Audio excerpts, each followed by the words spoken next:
Lucas, capítulo de número 1, a partir do verso 26. Quem achou, diz achei. O texto bíblico diz assim: no 6º mês, foi o anjo Gabriel, enviado da parte de Deus para uma cidade da Galileia chamada Nazaré. Qual era o nome da cidade? Nazaré. E uma virgem, desposada com certo homem da casa de Davi, cujo nome era José. A virgem chamava-se Maria. Qual o nome da virgem? Maria. E entrando o anjo aonde ela estava, disse: alegra-te, muito favorecida, o Senhor é contigo. Ela, porém, ao ouvir esta palavra, perturbou-se muito e pôs-se a pensar no que significaria esta saudação. Mas o anjo lhe disse: Maria, não temas, porque achaste graça diante de Deus. Eis que conceberás e darás à luz um filho, a quem chamarás pelo nome de Jesus. Este será grande e será chamado Filho do Altíssimo. Deus, o Senhor, lhe dará o trono de Davi, seu pai. Ele reinará para sempre sobre a casa de Jacó, e o seu reino não terá fim. Então disse Maria ao anjo: como será isso? Pois não tenho relação com homem algum. Respondeu-lhe o anjo: descerá sobre ti o Espírito Santo, e o poder do Altíssimo te envolverá com a sua sombra. Por isso, também o ente santo que há de nascer será chamado Filho de Deus. Isabel, tua parenta, igualmente concebeu um filho na sua velhice, sendo este já o 6º mês para aquela que dizia ser estéril, porque para Deus não haverá impossíveis em todas as suas promessas. Então disse Maria: aqui está a serva do Senhor, que se cumpra em mim conforme a tua palavra. E o anjo se ausentou dela. Naqueles dias, dispondo-se Maria, foi apressadamente à região montanhosa, a uma cidade de Judá, entrou na casa de Zacarias e saudou Isabel. Ouvindo esta a saudação de Maria, a criança lhe estremeceu no ventre. Então Isabel ficou possuída do Espírito Santo e exclamou em alta voz: bendita és tu entre as mulheres, e bendito o fruto do teu ventre. E de onde me provém que me venha visitar a mãe do meu Senhor? Pois, logo que me chegou aos ouvidos a voz da tua saudação, a criança estremeceu de alegria dentro de mim. Bem-aventurada a que creu, porque serão cumpridas as palavras que lhe foram ditas da parte do Senhor. Então disse Maria: a minha alma engrandece ao Senhor, e o meu espírito se alegrou em Deus, meu Salvador, porque contemplou na humildade da sua serva. Pois desde agora todas as gerações me considerarão bem-aventurada. Somente até aí. Quem não leu Bíblia hoje pagou agora, né?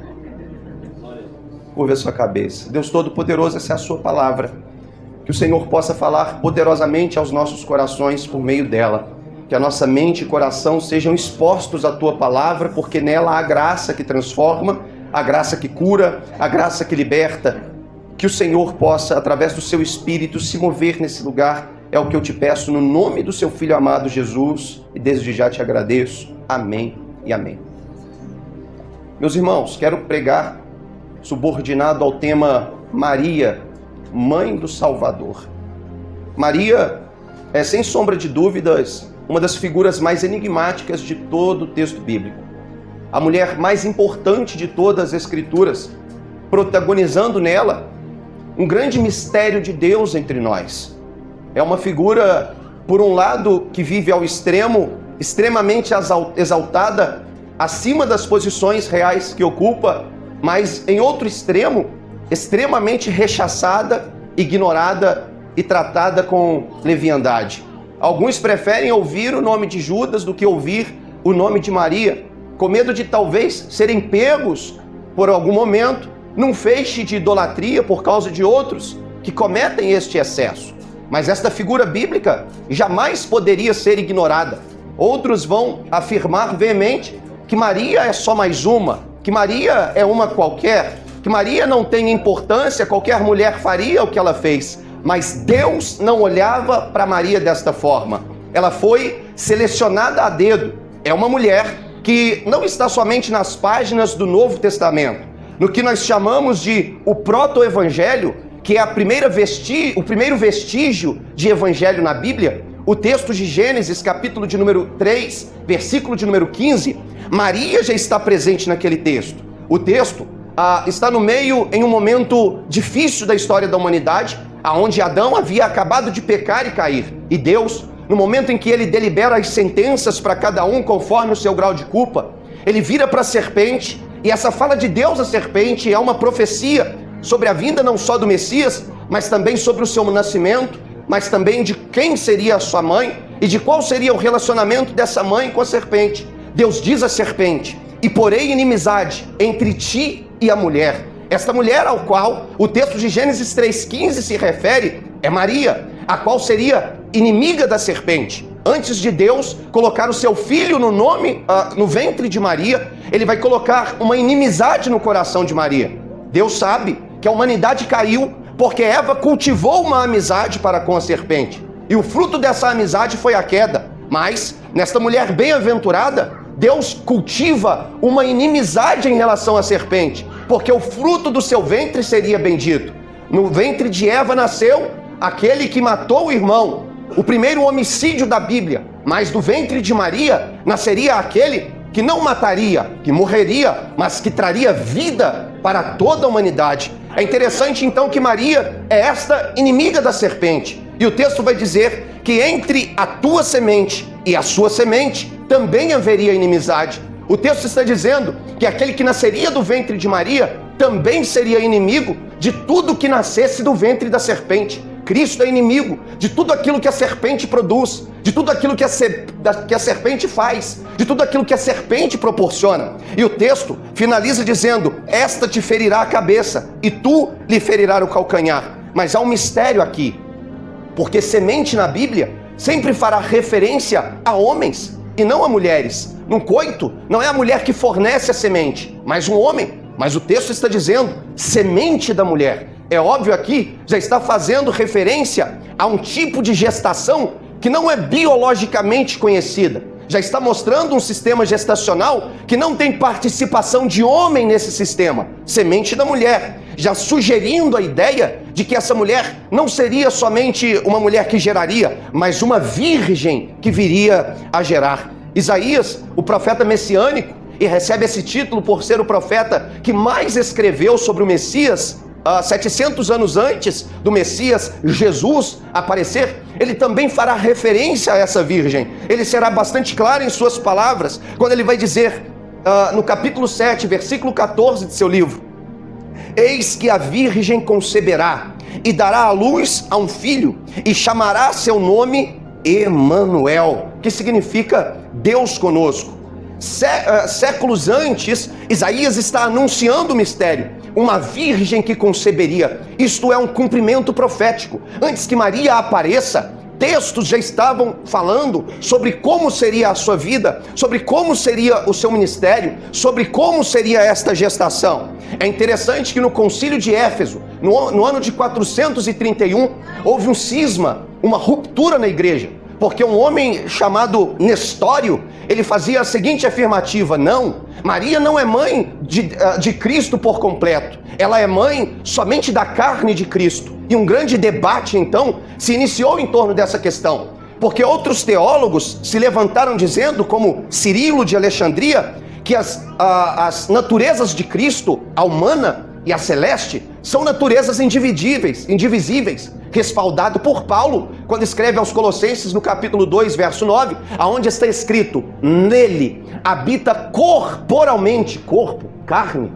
toda a plenitude da divindade. Paulo entende que o corpo de Cristo não se trata de uma parte humana de Deus, mas também se trata de Deus em toda a sua plenitude.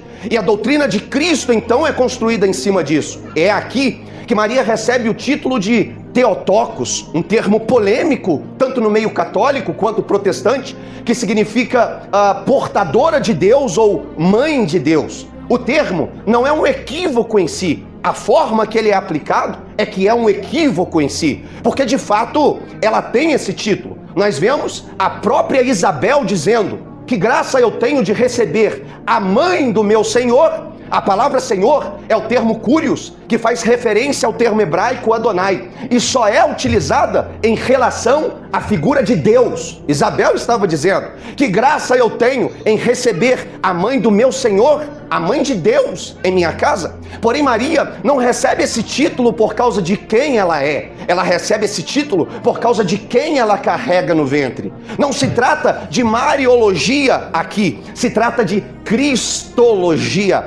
Cristo não é Deus porque foi gerado por Maria. Maria se torna mãe de Deus porque gerou Cristo, foi portadora do verbo dentro do seu próprio ventre. Então a igreja ocidental abraça essa vertente teológica, de que a natureza de Cristo é indivisível, e a Bíblia diz isso. Nós vemos em João, capítulo de número 1, verso de número 1, o texto dizendo: no princípio era o verbo estava com Deus, e o verbo era Deus. Verso 14 do mesmo capítulo: e o verbo se fez carne. Olha só, é Deus se fazendo carne, é o verbo se encarnando. Cristo não é um corpo habitado por Deus, não é um homem normal e que depois fora habitado por Deus, não. Ele é a encarnação de Deus, é o próprio Deus em essência, em natureza, em plenitude, se fazendo carne. Cristo é Deus em toda a sua natureza, e esse é o maior mistério,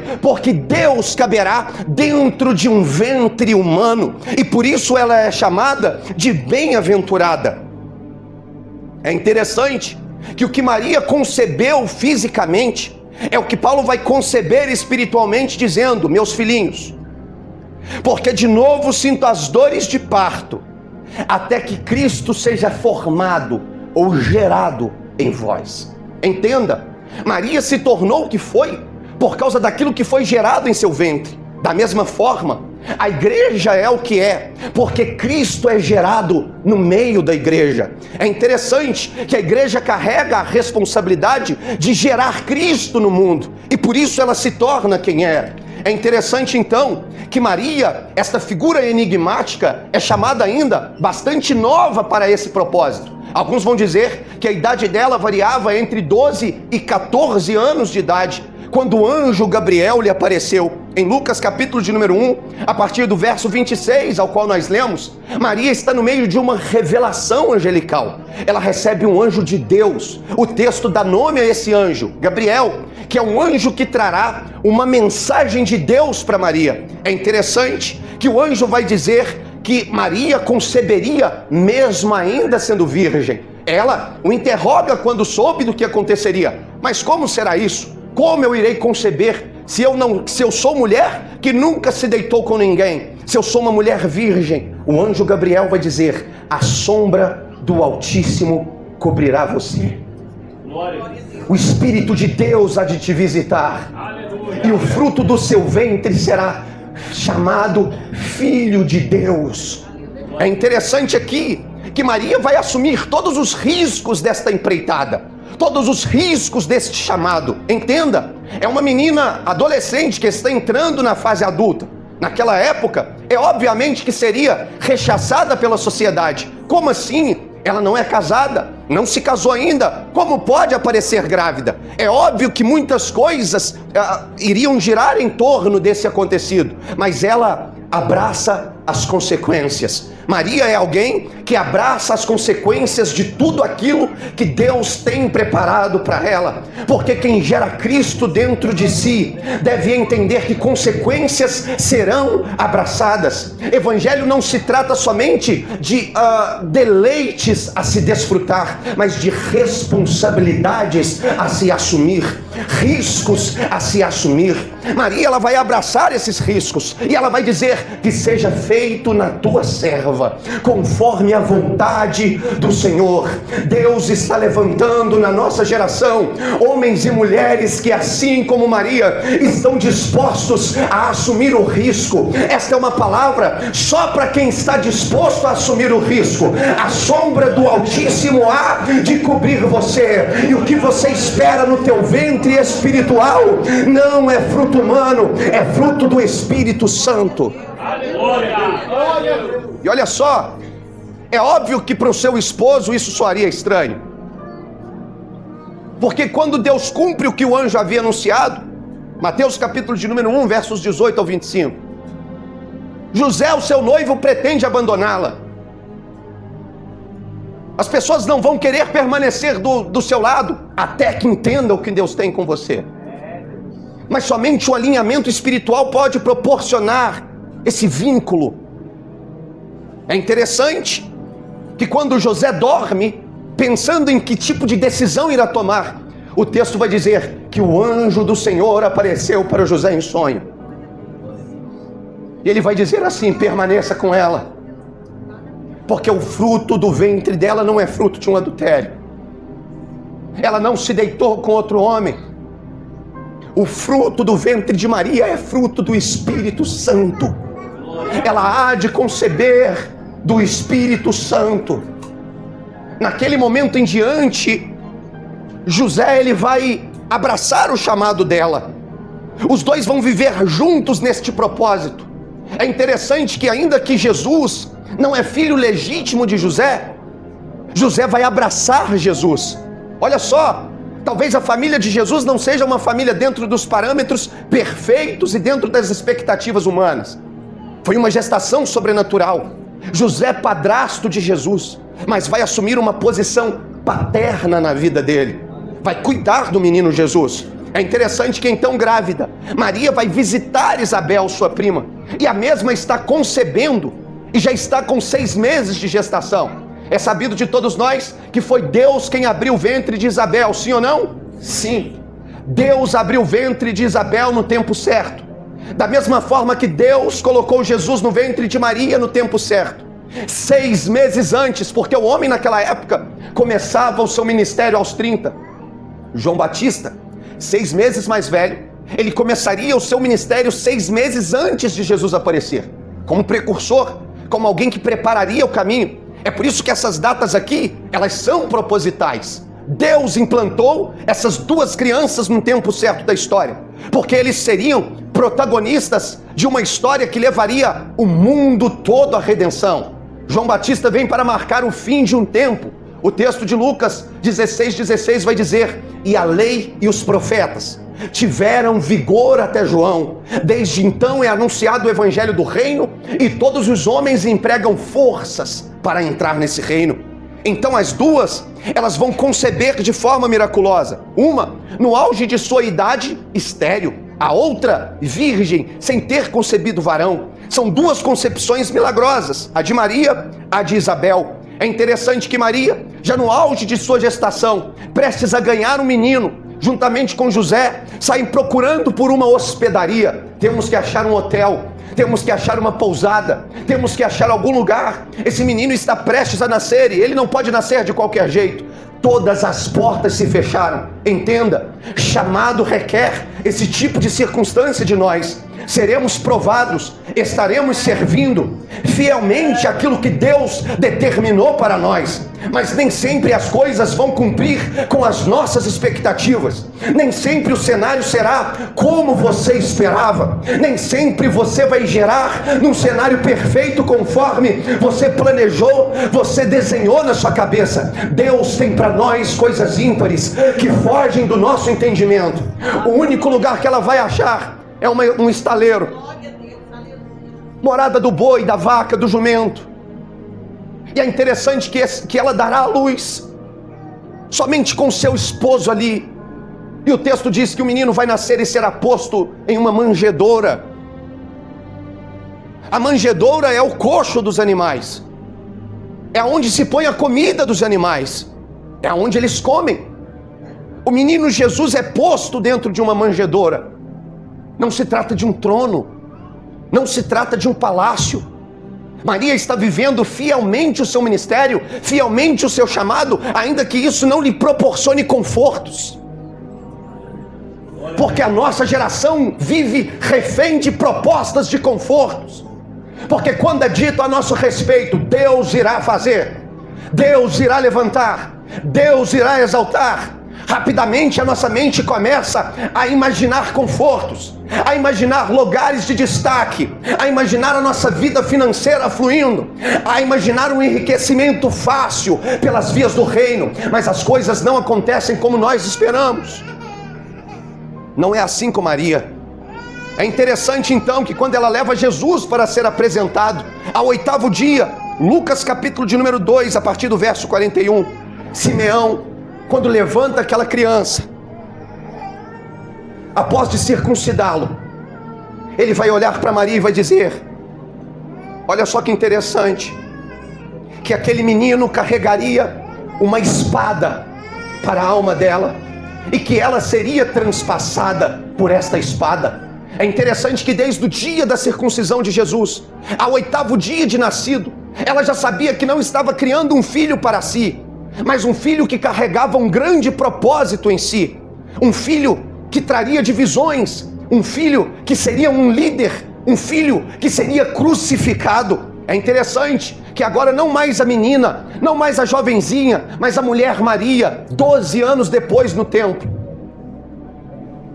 eles vão embora junto com a caravana, Jesus fica para trás, e ela volta desesperada, porque Maria não sabe viver na ausência do Cristo. Entenda, muitos vão ter esta cena como um abandono, como se ela não tivesse sabido cuidar como convém de seu filho, mas o menino aos 12 anos naquela época, ele já estava próximo do seu bar mitzvah, aonde seria conhecido como filho do mandamento. Sabe o que é isso? Adulto diante da lei. Um menino naquela época com 12 anos já tinha responsabilidades, já podia andar sozinho. Então não se trata de um abandono, mas de uma preocupação de uma mãe que retorna ao lugar onde o deixou. E quando ela o encontra, Jesus está discursando diante dos doutores da lei. É um discurso inteligente, é um discurso bíblico.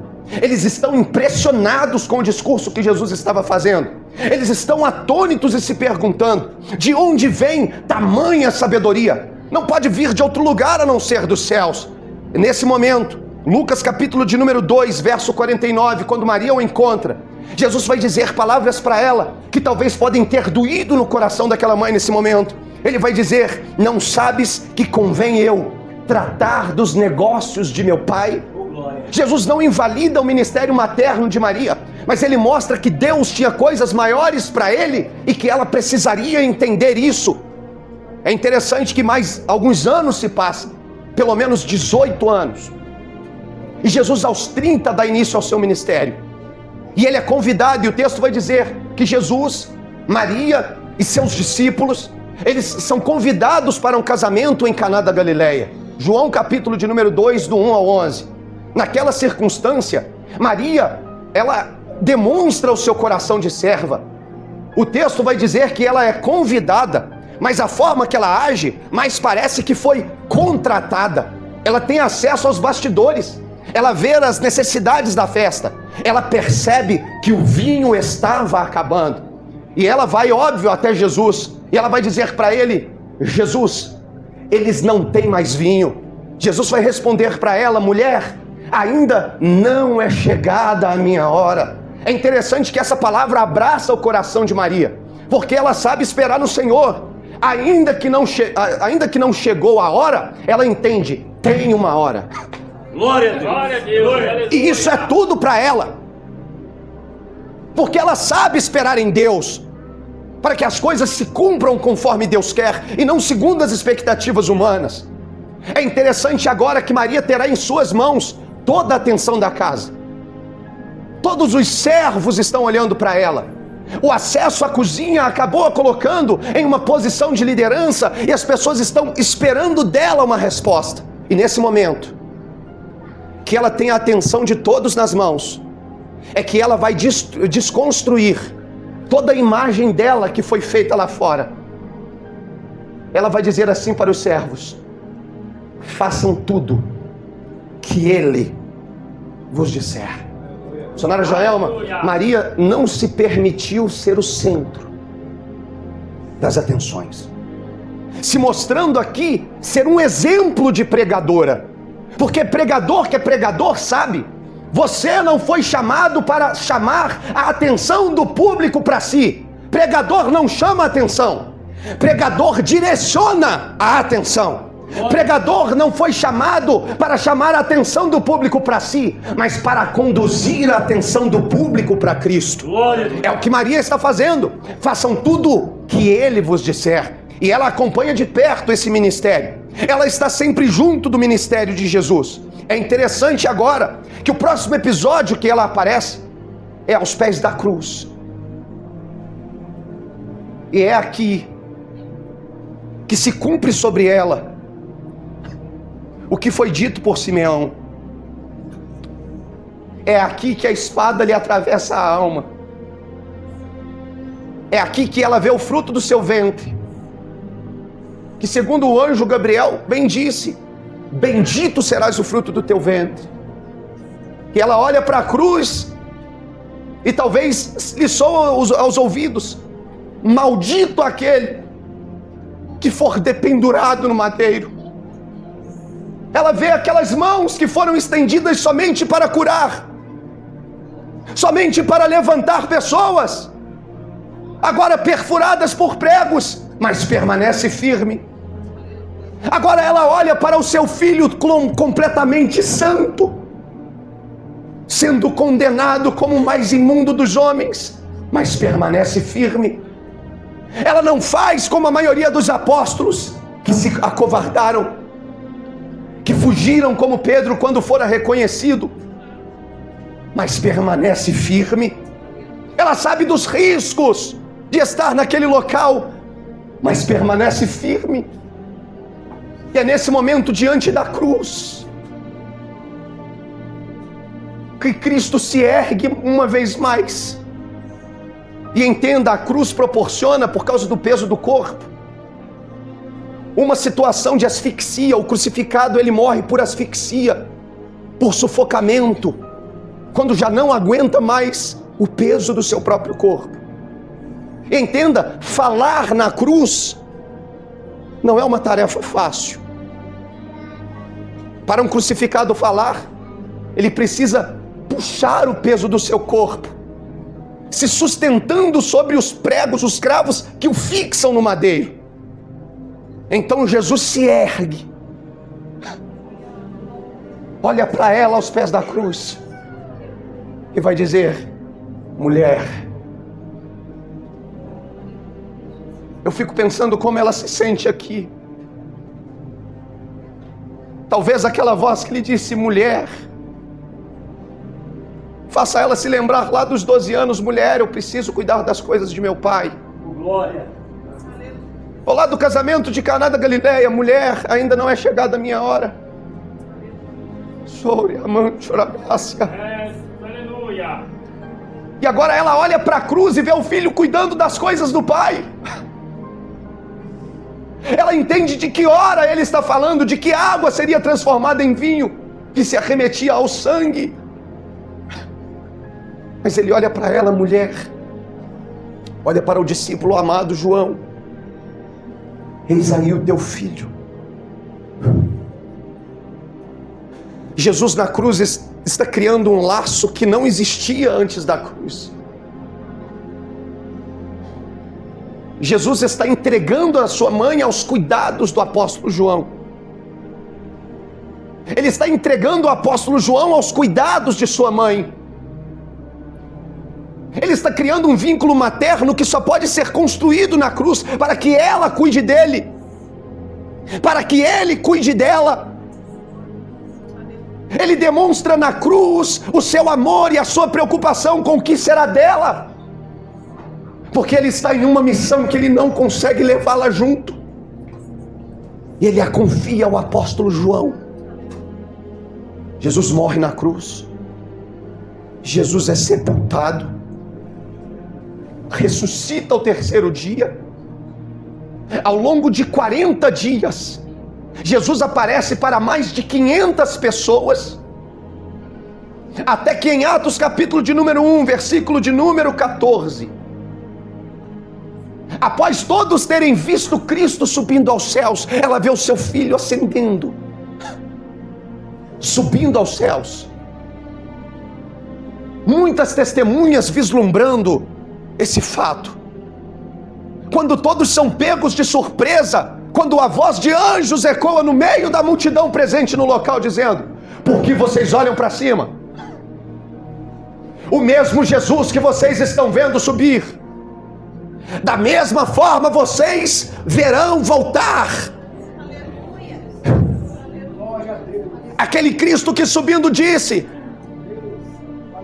enviarei sobre vós o Espírito Santo,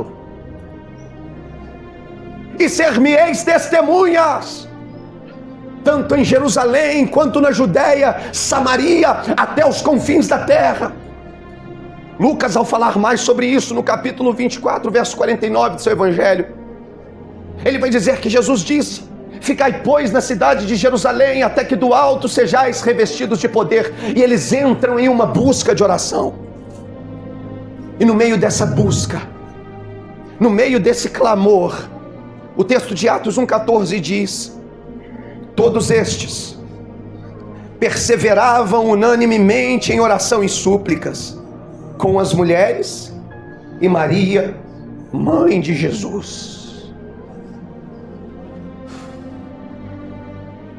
Como se já não bastasse ter carregado uma pessoa da Trindade dentro de si, ela vai fazer um ato inédito. É a única pessoa que carregou duas pessoas da Trindade dentro de si. Ela foi um instrumento usado para gerar o Filho de Deus. E agora quer ser cheia do Espírito Santo para continuar gerando outros filhos para Deus. Glória a Deus. É a pessoa que mais entende as palavras de Paulo, que sente dores de parto até que Cristo seja gerado em nós. É isso que o Espírito faz. É esta obra do Espírito Santo sobre a igreja, gerar a pessoa de Cristo em nós, da mesma forma que fisicamente Cristo foi gerado no ventre de Maria. Há em nós um ventre espiritual que sente dores de parto até que Cristo seja gerado, agora não no ventre físico, mas no nosso caráter, a ponto do mundo sem Deus olhar para nós e enxergar Cristo em nós. Aleluia. Curva a sua cabeça, por favor.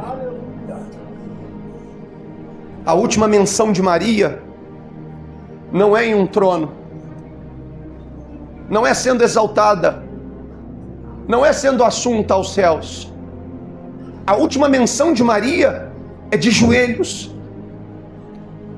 é no lugar de oração, é entendendo a sua posição de serva.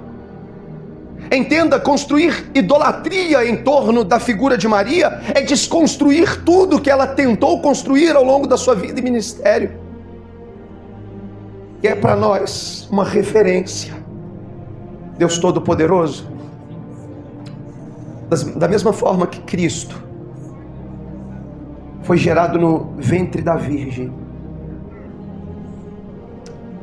que Cristo também seja gerado em nós. Sou Gaia, Súria, Mãe, para que possamos gerar Cristo para o mundo, para que o mundo olhe para nós e veja Cristo em nós, que a sombra do Altíssimo possa nos cobrir nesta noite, para preservar aquilo que é do alto para as nossas vidas. Que o Senhor nos fortaleça, ó Deus, para assumirmos as responsabilidades daquilo que o Senhor tem para cada um de nós, para que não venhamos deixar que a opinião alheia sobre o que está acontecendo na nossa vida venha nos frustrar. Que as nossas expectativas sejam construídas com base naquilo que o Senhor tem, não com base naquilo que queremos. Neste dia, Senhor, a igreja está ornamentada com símbolos da reforma. Temos ali à direita fotos de reformadores, homens aos quais foram usados pelo Senhor com maestria na palavra, para que resgatassem a verdadeira forma lá do livro de Atos, a forma que Maria viveu debaixo dela. Que o Senhor construa em nós, Senhor, da mesma forma que o Senhor construiu nela. É o que eu te peço no nome de Jesus. Amém e amém. Glória a Deus.